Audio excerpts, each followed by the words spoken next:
लेकिन राजनीति में कभी पटकनी नहीं खाए।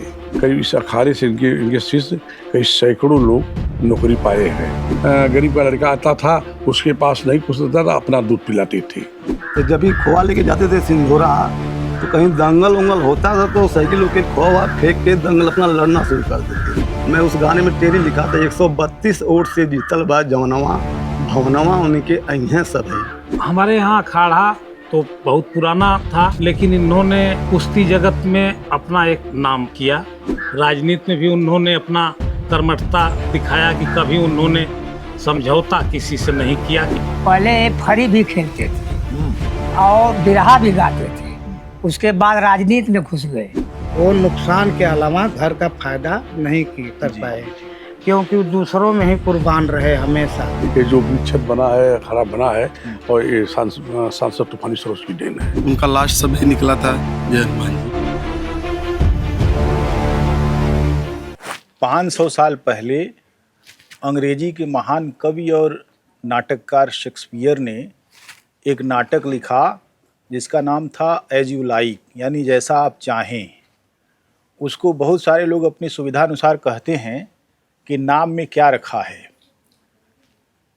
इस चीज़ को साबित किया बहुत सारे कर्मवीरों ने, और वैसे ही एक कर्मवीर की जन्मभूमि पर हम आए हैं जो दुर्भाग्य से आज नहीं हैं, लेकिन उनकी कीर्ति लोक में फैली हुई है। और उनका जो समय था वो बहुत महत्वपूर्ण समय था, जब उनके समाज के लोग बहुत आगे नहीं थे, बहुत पीछे थे।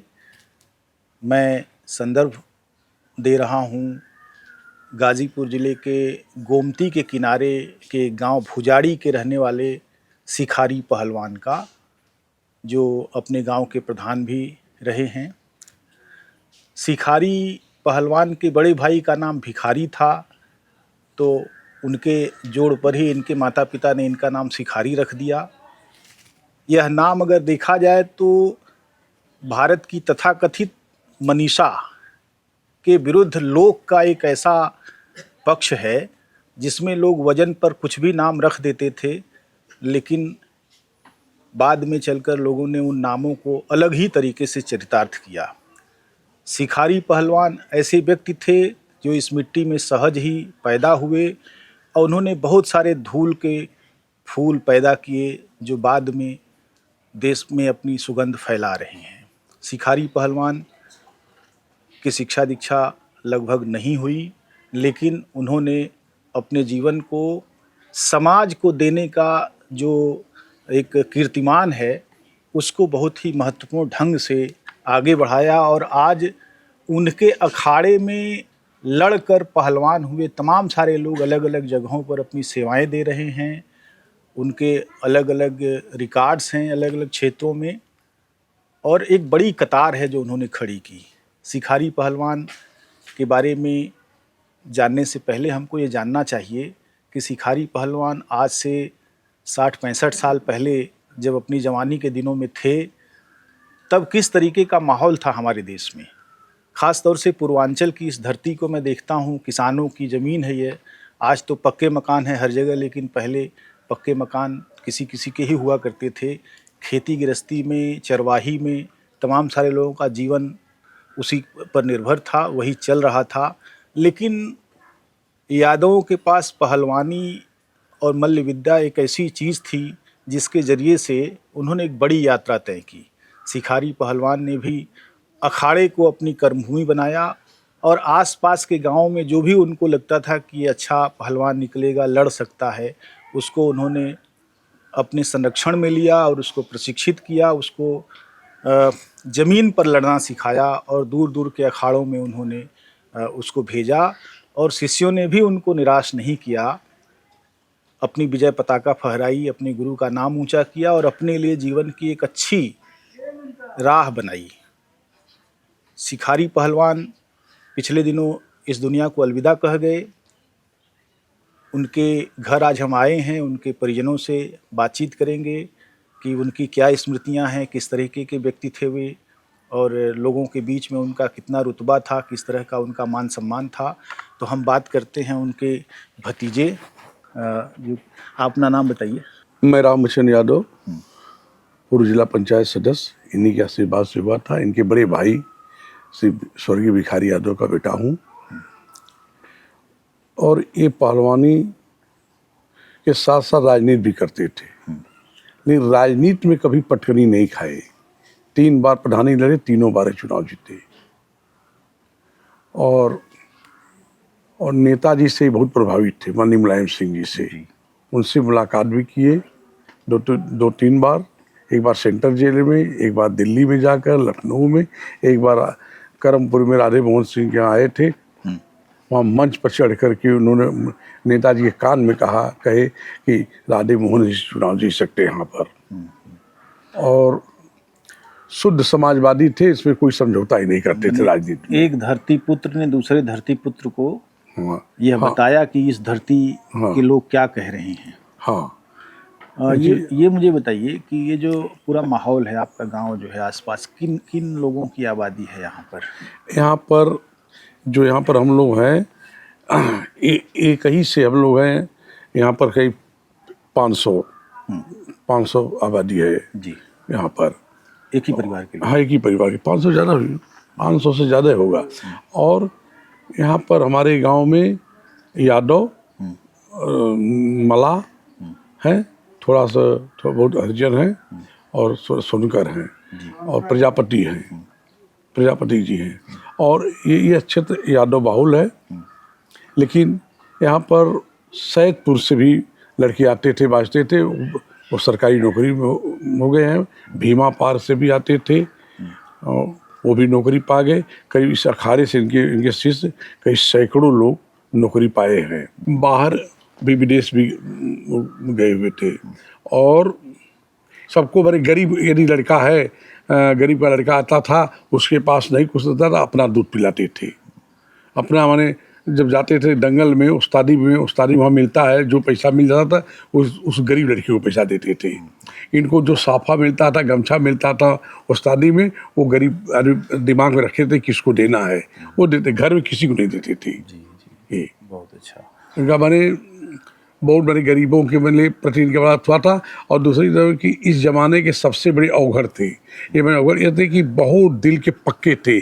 उनके थाली में 8-10 लड़के खा लेते तो खाना खा लेते थे। दिल उनका बहुत पक्का था। और ये काम इन्होंने बहुत किया। एक खोआ बने दूध का भूजा जाता था। यहाँ पर हरिजनों का खोआ दूध कोई नहीं भूजता था, लेकिन यही शुरू किया कि हरिजनों का ले आके अपने यहाँ से खोआ भुजवाए हैं पट्टी पर, नहीं तो लोग नहीं भूजते थे। और इनकी वजह से बहुत से हरिजन भैंस रखने लगे। इनका व्यक्तित्व वर्णन अपने हमारे पास ऐसा शब्द है नहीं कि हम कर सकें। हम जो छोटे छोटे थे तो सुनते थे कि जब ये खोआ भूजते, जिसे भाई साहब ने बताया, तो जब ये खोआ लेके जाते थे सिंधोरा, तो कहीं दंगल उंगल होता था तो साइकिल के खोआ फेंक के दंगल अपना लड़ना शुरू कर देते थे। क्या बात है। और बच्चों को जो इन्होंने कला सिखाया, जो पढ़ाया अपने अखाड़े में, आज इन्हीं की देन है कि वो बच्चे अपने नौकरी पेशे में, और हमारे गांव का नाम बहुत कई जिलों में हुआ है इनकी वजह से। और सन शायद 1982 में जब ये प्रधानी के चुनाव लड़े हैं, तो हमारी उम्र करीब 12-13 साल रही होगी उस समय। तो बाद में तो हम गाना वाना बिरहा लिखना शुरू किए, लेकिन उस समय भी बचपन में थोड़ा थोड़ा ये सब अपना लिखने उखने का या गाने होने का थोड़ा बहुत शौक था। तो इनके जब प्रधानी 132 वोट से पहला चुनाव जीते थे, तो हमने जैसे इनके वो चुनाव पर कुछ ऐसा बनाया था थोड़ा सा अपना। तो यहीं पर जब सारे लोग जुटे थे अपना उत्साह में, तो वहीं मैं थोड़ा सा गाया था। उस अगर याद हो तो कुछ नहीं। गाना तो पूरा उनको याद नहीं, उस गाने की एक टेरी थी, उसको हमको याद है। मैं उस गाने में टेरी लिखा था, 132 वोट से जीतल बा जौनवा भवनवा उनके अइहें सभी। ये हमारे भाई, हमसे बड़े भाई थे, हम लोगों से बहुत बड़े थे, हम तो बहुत छोटे थे हम लोग। जब इनके साथ, इनके अखाड़े में दंगल के साथ में हम कभी जाते दंगल देखने के लिए, तो सबसे पहले हमको पूछते थे कुछ खाए हो नहीं खाए हो। तो हमने बोला कि अभी कुछ खाए नहीं है। तो ये अपने उनके 10 पैसे या 20 पैसे जो भी देर में 1-2 रुपये रहते थे, तो जलेबी मंगा के हम लोग खिला करते थे। उसके बाद दंगल देखते थे हम लोग। और अखाड़े में हम लोग जब लड़ते उड़ते थे तो भैंस उसका पालन होता था, तो दूध पिलाते थे सब सारे लोगों को लेकर के कि सभी लोग दूध पीजिए। और अपने परिवार को नहीं देखते थे कि हमारा परिवार दूध पिए नहीं पिए, लेकिन जो भी उनके अखाड़े में व्यायाम करने के लिए बच्चे आते थे उनको दूध और जो भी इनके हाथ में, जो भी इनके साथ में था, जो भी देने लेने का, खोआ दूध जो भी खिलाते थे और निस्वार्थ खिलाते थे। इनका कोई स्वार्थ नहीं था कि हमें कुछ करेंगे नहीं करेंगे। ये बताइए मुझे कि जब वो दूध सब बाहर में पिला देती थी जी, तो घर में मेहरारू भुनभुनाती नहीं थी कि देखिए अपने लड़कन के कुछ नहीं देता हूँ? देखिए मैं आपको सच बताऊं कि भाभी जो थी और मेरे बड़े भैया की औरत थी, ये लोग थोड़ा, वो लोग बोलती थी कि सारे बच्चे छोटे छोटे हमारे हैं, कहाँ जाएंगे, तो बोलते चलो अब बड़ा होंगे देखा जाएगा। और वहीं दूध सबको बाद थोड़ा बहुत दूध घर लाते थे, 2-4-5 भैंसें थी और सबको पिला खिला करके फिर घर में भी देखते थे। और खोआ भूजते थे तो ऐसा थोड़ा था जो रास्ते मिलते थे, अरे पहलवान दी खोआ देता, तो खोआ भी दे जाते थे, ऐसा नहीं कि लेके सब चले जाते थे। और बहुत शांत स्वभाव के थे। हमारा गाजीपुर जिले का पश्चिमी आंचल क्षेत्र है, ये 3 तरफ से नदियों से घिरा हुआ क्षेत्र है। यहाँ कोई जानता पहचानता नहीं है। आज भी नेता लोग बहुत कम जानते हैं, बहुत कम आते हैं, लेकिन इनके माध्यम से और आज हमारा ये गांव इधर की 4-6 जिले में चर्चित है, लोग जानते पहचानते हैं।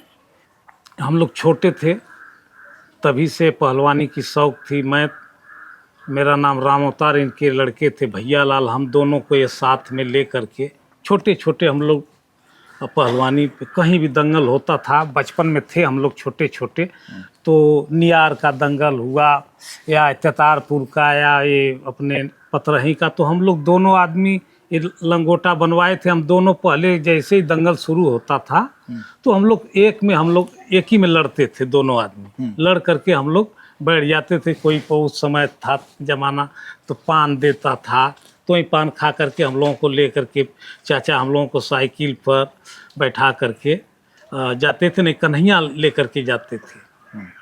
और हमारे यहाँ अखाड़ा तो बहुत पुराना था, लेकिन इन्होंने कुश्ती जगत में अपना एक पहचान नाम किया। साहब पहलवान, हौलू पहलवान, इन लोगों को ले करके दंगल घूमते थे।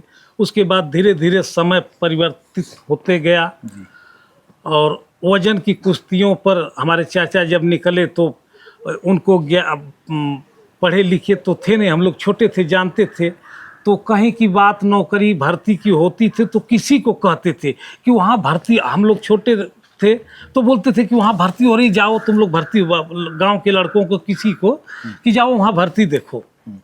और जो है पहलवानी से जुड़े रहे, पहलवानी में तमाम पहलवान हुए। इसके बाद उन्होंने राजनीति में 1982 में गांव के कुछ लोगों ने ही, जैसे कि आप जो है चुनाव लड़िए, आप जो है बड़े महान आदमी है, सब लोगों का प्रेम व्यवहार था, तो उनको 1982 में गांव पूरा जो है सब सहयोग से उनको प्रधान, उन्होंने 2 योजना लगातार प्रधानी का चुनाव 1982 और 1988 चुनाव जीते। फिर इसके बाद देखिए, यह सही बात है कि उन्होंने कुश्ती जगत में, पहलवानी में वो कुश्ती हारे हैं, लेकिन राजनीति में उनको धूर नहीं लगी। उन्होंने 2 चुनाव, हम चुनाव हारे हैं हम लोग, लेकिन हमारे चाची के नामांकन हुआ तो मेरी चाची का नामांकन, वो चुनाव हम लोग हार गए। जब उनका फिर चुनाव 2005 में आया समय, तो पूरा हमारा जैसे खानदान, जैसे जो परिवार है, एकदम सब लोगों को उमंग आ गया। जैसे मुझे ये ध्यान है कि 82 और 88 में जैसे हमारे परिवार के लोग संगठित होकर के साथ दिए थे, वैसे 2005 में उनका चुनाव नामांकन हुआ, भारी बहुमत से जो उन्होंने चुनाव जीता। कि नियार में हमारी मिठाई की दुकान थी, वहाँ हमारे चाचा जो शिकारी पहलवान, इनका जो है खोआ, भोजना, सिंधोरा, चोलापुर देना, नियार में मिठाई की दुकान पर हमारे भाई साहब रहते थे, वो भी जा कर के वहाँ से आते थे तो रहते थे। उनका जो है इस तरह लगाव रहा और अखाड़े पर फिर राजनीति में भी उन्होंने अपना कर्मठता दिखाया कि कभी उन्होंने समझौता किसी से नहीं किया कि हाँ जिसको देना है मुंह पर कह देना, साफ कह देना कि भाई मैं आपके साथ हूँ, और नहीं हैं तो नहीं रहे। पहले फरी भी खेलते थे और बिरहा भी गाते थे। उसके बाद राजनीति में घुस गए। हम लोगों को भी फरी सिखाए थे। जी जी। ये कहते थे कि आप फरी न खेलबा लोगन तो बराते न जाए पे, तो हमनों को सिखाए गए रहे, तो हमनों पीछे के उलट जाए। अब हम लोग जाते थे बारात में तो हम लोगों को भी खिलाते थे। भिखारी भाई में एक गुण था, वो नाम के बड़ा दीवाना थे। उनको कोई भी परिवार का या साथी हो कहीं का हो नाम करे तो उसी पर वो कुर्बान हो जाते थे। क्या बात कि हाँ कि कितनी कहाँ तक वो बढ़ जाए। उन्हीं की देन है। छोटेपन में साइकिल वगैरह नहीं मिलती थी किसी को, तो खोआ हुआ लेकर के बेचने के लिए जाते थे। एक साइकिल होती थी, उन्हीं की साइकिल से हम लोग पूरे गांव वाले सीखे।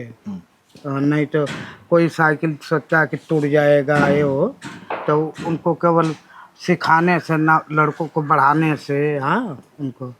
और जो ये मुसाफिर भाई बोले कि फरी ये सब, तो वो सभी को जितने अपने हम लोग उस समय के होते थे, जितना लोग खेले उतने उनको खुशी आती थी जी। कि मतलब ये हम और वो सब खेल रहे हैं, कर रहे हैं। उनका यही अथवा था। हमारे में जैसे घोड़ा भी रखे थे केदार, तो उनको बड़ा शौक होता था कि मतलब अपना वो कभी फायदा किए ही नहीं। वो नुकसान के अलावा घर का फायदा नहीं कर पाए, क्योंकि दूसरों में ही कुर्बान रहे हमेशा। तो उनका घोड़ा बीमार भी पड़ गया तब भी घी अपना पिला करके उसके दवाई करके हर चीज़ का, तो उनको यही शौक होता था कि अपने गांव परिवार का कितना नाम हो जाए। घोड़ा रखे थे? बगल में वो भाई है। हाँ वो नहीं रखे थे। खोआ उस समय हमारे इतना होता था कि करीब उसका जो चक्की बनाते हैं ना, 1-2 परात हो जाता था एक दिन में। लेकर के जाने में मुश्किल, कहीं बिकता नहीं था जल्दी। हाँ जो कोई रास्ते में पूछ देता था क्या लेकर, तब वो जान जाते इसका दिल कर रहा है कि खाने का, तो वो निकाल कर, ये नहीं कि थोड़ा सा प्रसाद की तरह नहीं, वो उसको खाने भर के मतलब निकाल करके दे देते थे। क्या बात। हाँ हम कभी एक बार मैं भी लेकर गया हूँ उनके नहीं जाने पर, तो लेकर के पान का दुकान था, रूपचंदपुर गांव पड़ता है, आगे बढ़ गए तो देख लिए, तो सोचे कि, तो बुलाए पंडित जी, बुलाए कि हाँ खोवाड़े का भाई हो क्या? हम कह ली हाँ। तो हमको खोआ खिला कर जाते हैं, तो हम भी लौट करके दिए। बोले मैं पान खिलाता हूँ, वो खोआ खिलाते हैं। और हनुमान जी के नाम पर कभी वो हम अभी मरते समय तक उनको खाली हनुमान जी का भगवान का ना, और कहीं भी देवी देवताओं में उनका लगन होता था। अभी कहीं मिल जाए तो वहाँ वो हमेशा पॉकेट में अगरबत्ती कपूर वपूर रखते भी थे। हाँ ले करके तुरंत अपना जलाना शुरू कर देंगे वो। बल्कि हम तो थोड़ा गुस्सा भी होता था अपने दिल में कि अब इंडी पिंडी चाहे जो हम सभी को पूजने लग जाते हैं। हाँ बहुत उन पर दीवाना हरदम कितना, मतलब कि उनको क्या खिला दो हनुमान जी को। क्या बात है। हाँ ये सब चीज़ उनके दिल में रहता था बहुत अच्छा। और ये सबसे बड़ी ये है कि हमारे जो हम लोग अपना जितने फोर्स में या पुलिस में या मिलिट्री में जितने मतलब हुए भी हैं, तो अपने गांव का तो है ही है, अपने एरिया का ही हाइट बहुत कम हाइट के हम लोग हैं जी। तो फोर्स के लिहाज से अनफिट हैं। लेकिन गेम इतना अच्छा रहा है स्टैंडर्ड कि हम लोगों को कर्मचारी जो अधिकारी होते थे वो बुला करके किए हैं भर्ती। हाँ ये नहीं कि हम लोगों को वहाँ तक जाने के लिए कहाँ सिफारिश करें, खुद बुलाए गए हैं बुला करके। तो मतलब अच्छा स्टैंडर्ड होता था। अनफिट होते हुए मान लो फिट फार जो है तो क्या वैसे भी हो जाएगा पढ़ाई लिखाई के बल पर वैसे भी। लेकिन हम जितने हुए अनफिट आदमी हाइट वगैरह की वजह से, हाँ गेम स्टैंडर्ड ठीक रहा। इसमें रहा तो करने वाले परिश्रम करने के लिए यहाँ सिकंदरा होलीपुर पड़ता है, सैदपुर से करीब एक दो कोस उधर आ गए, देवचंदपुर, इधर आपका महुदा, ये सब चारी ओर के मतलब कुछ लड़के मतलब हो जाने से हम लोगों को फौज में, तो सभी जानते हो आते थे दूर दूर के कि वहाँ जाने से नौकरी वगैरह लगेगा मिलेगा, इसलिए काफ़ी लड़के इकट्ठा होते थे और करते थे परिश्रम। तो जहाँ तक जो जैसा सफलता पाया वो अपना नौकरी पाया। हाँ, लेकिन उन्हीं को दीवाना, वो मतलब खेती गृहस्थी से उनसे मतलब नहीं, और उनसे बड़ा मैं समझा ना, हमारे बड़े भाई जो सबसे भिखारी याद होते थे ना, वो मैं देखता था, हाँ उन्हीं की शौकीनी से मतलब ये भी आगे बढ़े। ये भी बता रहा हूँ, वो हल वल छोड़ करके जुताई करके उसके बाद दंगल होता था, अपना जो कुछ नमक रोटी खा पी करके दंगल में पहुंच जाते थे। जैसे राधे मोहन वगैरह जो सांसद बने हैं, एक तरह का समझ लिए इन्हीं की देन है, नहीं तो इसलिए उनको टिकट मिलता ही नहीं।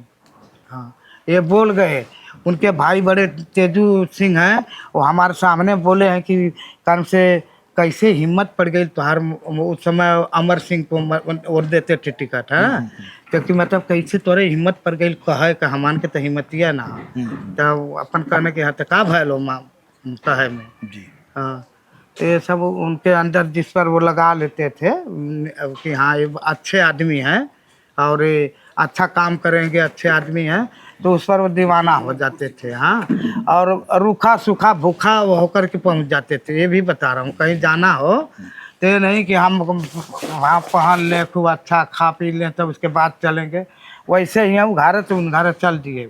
हाँ हाँ, चलिए, बहुत अच्छी बात है। और देखिए, जो खुद की लालसा नहीं रखता वो किसी के लिए कुछ भी कह सकता है। हाँ, ऐसे व्यक्ति थे। हाँ हाँ, वो ये उसमें ये था, अपने लिए कभी वो मतलब सोचे ही नहीं कि हमको भी कुछ मतलब बच्चों को लिए भी करना है या कुछ, वो कवन कोई भी जो नाम कर रहा है ना, उसी पर वो दीवाना होते थे। गाजीपुर जिले के भुजाड़ी गांव का यह सुप्रसिद्ध अखाड़ा है, जिसकी छत बनी हुई है, और इसके उस्ताद स्वर्गीय शिखारी पहलवान हुआ करते थे, जिन्होंने इसी अखाड़े में लड़ाकर सैकड़ों नौजवानों को जीवन की विभिन्न यात्राओं में भेजा, जिन्होंने अलग अलग जगहों पर अलग अलग अखाड़ों में विजय हासिल की और अपनी जीवन यात्रा में और भी कई उपलब्धियां हासिल की।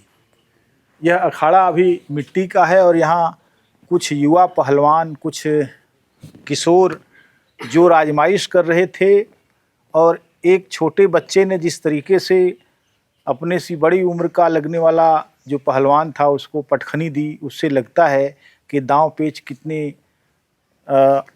अच्छी तरह से सिखाया जाता है यहाँ पर। अब शिखारी पहलवान नहीं है, इसका दायित्व तो उनके शिष्यों में से कोई न कोई संभालेगा। यह अखाड़ा भी अभी मिट्टी का है। ये इस अखाड़े का क्या भविष्य है, किस रूप में ये आगे बढ़ेगा, इसके बारे में आइए हम बात करते हैं जिला पंचायत के पूर्व सदस्य राम बदन यादव जी से कि इस अखाड़े की क्या परियोजना अब है। ये जो अखाड़ा है, अब आपकी चाचा जी नहीं रहे तो ये अखाड़ा फिर किसके संचालन में चलेगा?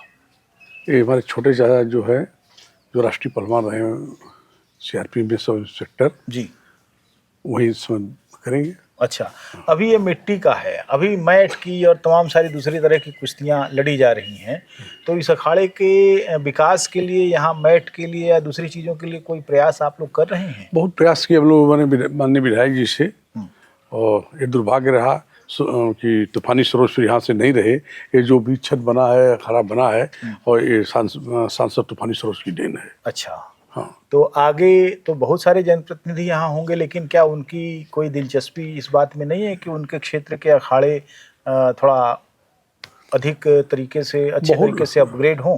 बहुत बात हुई, लेकिन माननीय विधायक जी सुभाष पासी जी तो कहे थे, लेकिन कह करके नहीं दिए, और ये विधायक जी तो कोई बातें नहीं करते इस विषय में। जी, ये विधायक कौन है? ये अंकित भारती है। अच्छा, अंकित भारती सपा के ही हैं? हाँ, सपा के हैं। हाँ। और सांसद जी तो मान ला राष्ट्रीय नेता है ना, अफजाल अंसारी। हाँ, सर राष्ट्रीय नेता है जी, तो वो नहीं, वो सुनते ही नहीं है। वो क्या और वोट लेने के लिए आते हैं। वोट का वो बिना नेताजी के नाम पर, अखिलेश जी के नाम पर सब लोग देते कि हम वोट मांगने आए हैं यहाँ। तो आपके गांव में ये जो प्राकृतिक क्षेत्र है पूरा, पीछे गुमती नदी बह रही है और घूमकर लगभग वी शेप में ये आपके गांव से गुजरी है, 3 तरफ से आपका गांव घिरा हुआ है और ये एकदम खेतों के बीच में, पेड़ों के बीच में अखाड़ा है। बहुत सारे अखाड़े अब नहीं बच रहे हैं, तमाम सारे लोगों ने ज़मीनें धीरे धीरे अखाड़ों की ज़मीनें ही बेच दी। इस अखाड़े को बचाने का जो दायित्व है, एक ऐतिहासिक अखाड़ा है ये, तो उसको कैसे पूरा करेंगे आप? ये चौथीदास साधु थे यहाँ पर, ये मंदिर के नाम पर पूरा 1 एकड़ जमीन है जी, मंदिर के नाम पर 1 एकड़ जमीन है। इसी में अखाड़ा चलता, बेचने उतना कोई नहीं है, इसी में बाग बगीचा लगता है, कोई दिक्कत नहीं यहाँ पर है जी। तो अब आपके भाई नहीं है तो ये जिम्मेदारी आपके कंधों पर आ गई है। हाँ, तो कैसे इसको आगे बढ़ाएंगे? अब लगे रहेंगे, जो जैसा दिलचस्पी लगा लड़का वैसा वो आगे बढ़ेगा।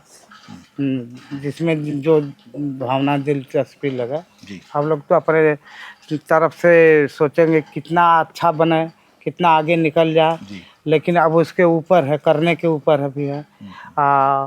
उसके सबसे बड़ी बात यहाँ हम लोगों का ज़्यादा गरीबी वाला इलाका है, उतना खुराक, डाइट, दूध, घी वगैरह ये सब नहीं मिल पाता है लड़कों को, तो उसके आधार पर उतना अच्छा करा भी नहीं पाओगे। अपने जाने में ज़्यादा कराते भी हैं, लेकिन फिर भी उतना समझ करके कि ज़्यादा हो जाएगा तो नुकसान देगा, है ना। क्योंकि पहले भी हम इसका तजर्बा किया हूँ, हमारे जो पुराने भी काफ़ी लोग रहे हैं, तो दांत ज़्यादा करने की वजह से उतना खुराक नहीं मिलने से दांत के मरीज बन गए। हाँ, तो ये इसका मेरे में अनुभव अपने अंदर है। हाँ, तो खुराक के अनुसार ही कराना चाहिए। इसकी क्या योजनाएं हैं आप? हाँ का जो कह रहे हैं ना लोग, जो गद्दा का है तो ये लोग इतना जानते नहीं हैं, इतना गद्दे के लिए इतना इसमें नहीं हो पाएगा ये सब। और बढ़ाना, एरिया बढ़ाना बहुत बड़ा करना पड़ेगा हाल। 10 मीटर का, हाँ, कम से कम उतना का हाल, हाँ बहुत बड़ा हाल रहेगा, और तब वो गद्दा गुद्दा का वो चल सकता है। लेकिन अगर वैसा गद्दा जो आजकल चल रहा है, लेकिन पहले जो मैट जूट जाट के होते थे, उसमें कई जगह लगाकर प्रैक्टिस कर लेते हैं, तो सर्दियों में मतलब मैट थोड़ा ठीक पड़ता है, और मिट्टी वाला थोड़ा ठंडा की वजह से कटते हैं लड़के, तो उसमें रहे। लेकिन वो वाला भी नहीं चल पाएगा, साफ सफाइया होना चाहिए, क्यों उसमें पसीना लगते लगते फिर वो बैक्टीरिया आ जाते हैं, खुजली वगैरह होने लग जाती है, तो उसका पोछा मरना, सफाइया होना। तो एक बार इसका वो ये लोग किए थे बात थी, तो अपना जो है विधायक कपासी से, सुभाष पासी से, तो हाल के लिए बोले भी थे कि हाल न थे, तो वो सही बात है, ये लोग उतना नहीं समझ रहे हैं। उतना वो गद्दा करने के लिए काफ़ी मतलब पैसे का वो मतलब लगेगा, तो लगेगा, कोई भी मंजूर भी करा सकता है, लेकिन उतना बड़ा हाल होना चाहिए, वो हम लोगों के पास नहीं है। मैं तो अमूमन 100% देख रहा हूँ ना, जिसके पास गद्दा हुआ है, जो लिए है, वो सब बंद अखाड़ा, कोई वहाँ करने वाला नहीं है। जी, मेरा नाम दिनेश कुमार यादव है। मेरे स्वर्गीय दादा शिखारी यादव, मेरे गुरु और प्लस मेरे दादा थे। मैं जानता हूँ, मैं 2011 में पहलवानी करता था। मेरे साथ मेरे दादाजी कहीं भी दंगल लेके जाते थे, वो ना जात पात नहीं देखते थे कि कौन लड़का कौन जात का है, वो सबको एक साथ में खिलाते पिलाते थे। प्लस जो हम लोग के साथ लड़के थे, इसमें नौकरी पे हैं, 2 आर्मी में, 2 CRPF में हमारे साथ में हुए। उनकी इतनी खुशी रहती थी कि हमारे अखाड़े का नाम रोशन हो। ऐसा कोई ज़िला नहीं है जो नहीं जानता हो। 7 जिला ऐसा है, जौनपुर, आजमगढ़, बनारस, चंदौली और गोरखपुर में भी लड़के इसमें प्रैक्टिस कर रहे हैं, जो हमारे दादाजी का नाम कर रहे हैं रोशन, प्लस भुजारी गाँव का रोशन कर रहे हैं। हम लोग की बहुत खुशी है। वो कभी राजनीति हम लोग को नहीं सिखाएं, वो कुश्ती का राजनीति हम लोग को सिखाए, कला सिखाएं कि किसी से भेदभाव मत करो, अपना बन के रहो, किसी लड़ाई मत करो। मेरा यही हमारा उद्देश्य है। मरते हुए भी हम लोग को यही ज्ञान दे के जाए, बेटा किसी से लड़ाई मत करना, भगवान बजरंगबली का नाम लें। हम लोग के बस यही शिक्षा देते थे, किसी से लड़ाई भेदभाव मत करना। अपन नाम सर हमारा नाम संदीप यादव है। वो हमारे दादा थे। मैं उनके बड़े भाई सरदेव भिखारी यादव का नाती हूँ। हमारे दादा थे।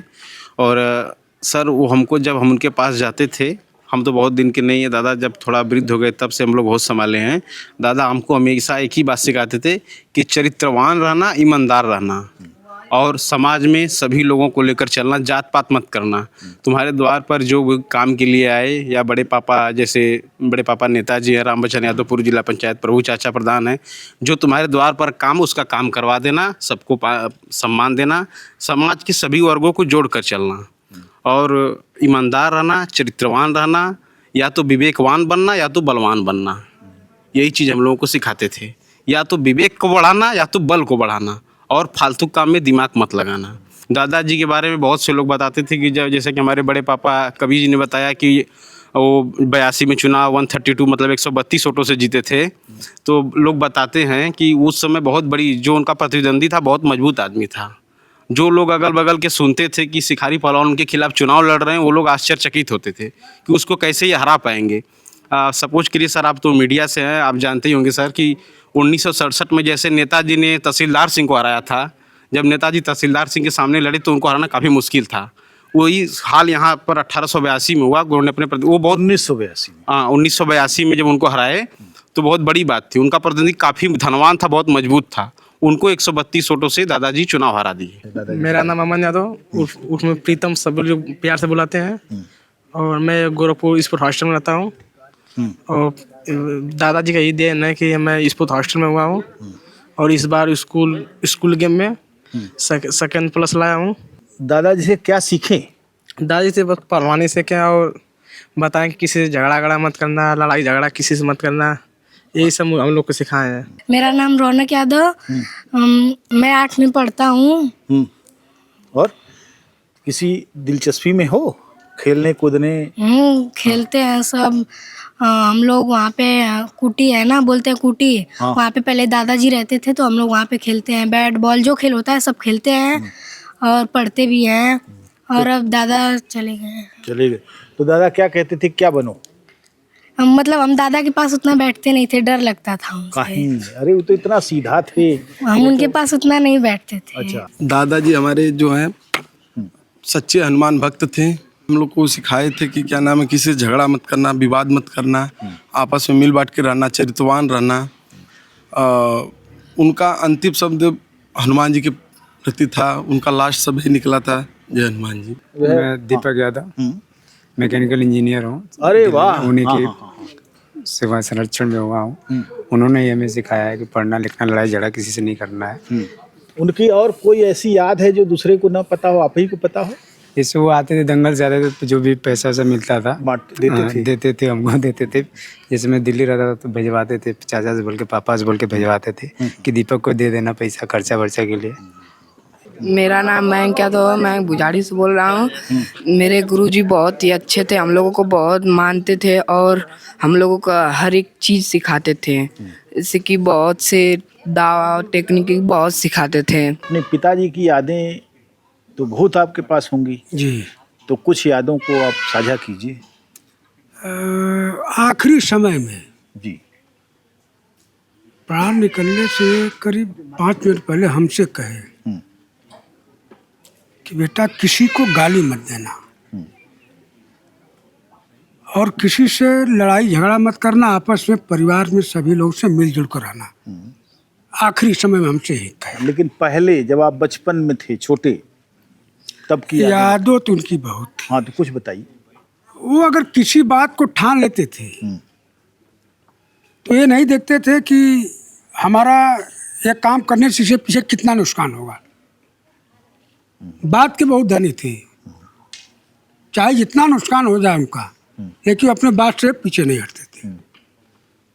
जैसे आपके चाचा ने बताया कि पहले जब कहीं गए बाहर लेकर अपनी टीम को, तो 1-2 दिन भूखे रहकर भी उनका जुनून ये था कि हम यहाँ से जीत कर जाएंगे। हाँ, सही बात है। तो इसी तरीके से गांव में भी उनके बारे में लोग ये कहते हैं कि दूध जब दूहते थे तो जो संभावित पहलवान होता था उसको पिलाते थे। जी। तो इस तरह की बहुत सारी यादें, हाँ। एक बेटे के रूप में आपने देखा कि मेरे पिता और लोगों के बेटों को भी पहलवान बना रहे हैं, तो आपके दिल पर क्या गुजरती थी? बहुत खुशी होती थी कि हमारे पिताजी ये बढ़िया काम, सामाजिक काम कर रहे हैं। उनकी आखिरी इच्छा एक थी, वो पूरा नहीं हो पाई। क्या? हमारे अखाड़े पे एक अंकुर नाम का वो हरिजन का लड़का पहलवान है, उसको बहुत मानते थे और सोचते थे कि इसका कहीं भी नौकरी लग जाए। बहुत प्रयास कर रहे थे, लेकिन इस समय हुआ कि अभी नहीं हो पाया उसका। उनकी आखिरी इच्छा यही थी। तो हो सकता है कि वो पूरी हो, लेकिन अब ईश्वर जाने। शिकारी प्रधान का बहुत पहले से संबंध रहा। अखाड़े पर चेला रहली, उनके नाम से हम लोग लड़त रहली।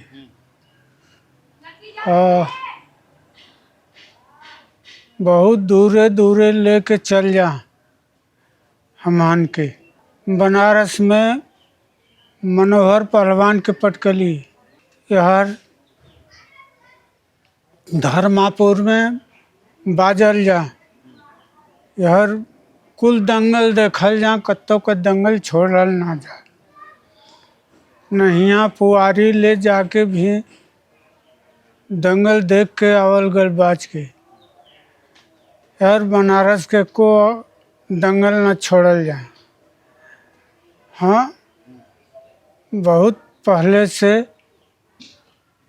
गुरु रहना, संबंध हमान का घरेलू रहा।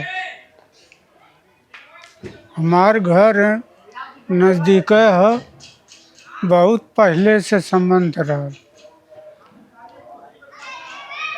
और अखाड़े पे जाके चेलो हो गई, हमारे संगे बहुत मदद करा। यह बीच अखाड़े पर जात रहना, तब मुलाकात रहल। ओकरे बाद यार घरे आके कहला, भेंट कैली। ओकरे बाद धोखे में चल गई। मैं शिकारी यादव को जो देख रहा हूँ कि जिस पूरे इलाके में जहाँ किसी भी तरीके की कोई उत्पादन व्यवस्था नहीं थी, केवल पिछड़ी उत्पादन व्यवस्था थी, पशुपालन और खेती, वहाँ उन्होंने बहुत बड़ी कतार पैदा की। जो पहलवान हुए अपने दौर में और जिन्होंने नौकरियां हासिल की, जो आगे बढ़े, जो देश के विभिन्न हिस्सों में अभी अपनी ज़िंदगी को अच्छी तरह बिता रहे हैं और अपने समाज के लिए सोच रहे हैं, उनकी स्मृतियों में जो ये स्मृति दिवस उनका आने वाला है, उसमें शामिल होने के लिए बहुत सारे लोग अलग अलग जगहों से आए हुए हैं, बहुत सारे लोग आएंगे। तो एक बहुत महत्वपूर्ण हस्ती के तौर पर शिकारी यादव की याद यहाँ के लोगों के जहन में है। हम उनकी स्मृति को नमन करते हैं और मैं यह भी चाहूँगा कि ढेरों ऐसे लोग जो एक नायक की तरह अपने अपने गाँव में रहे, लेकिन जिनकी सूचनाएं मीडिया में नहीं हैं, जिनके बारे में बहुत सारे लोग नहीं जानते, उनकी खोज खबर ली जाए और जिन्होंने भी समाज को आगे बढ़ाने में अपना योगदान किया है, उनके ऊपर कार्यक्रम बनाया जाए, उनके ऊपर लिखा जाए और उनकी कीर्ति को अमर किया जाए। बहुत बहुत धन्यवाद रामजी यादव, गाँव के लोग के लिए।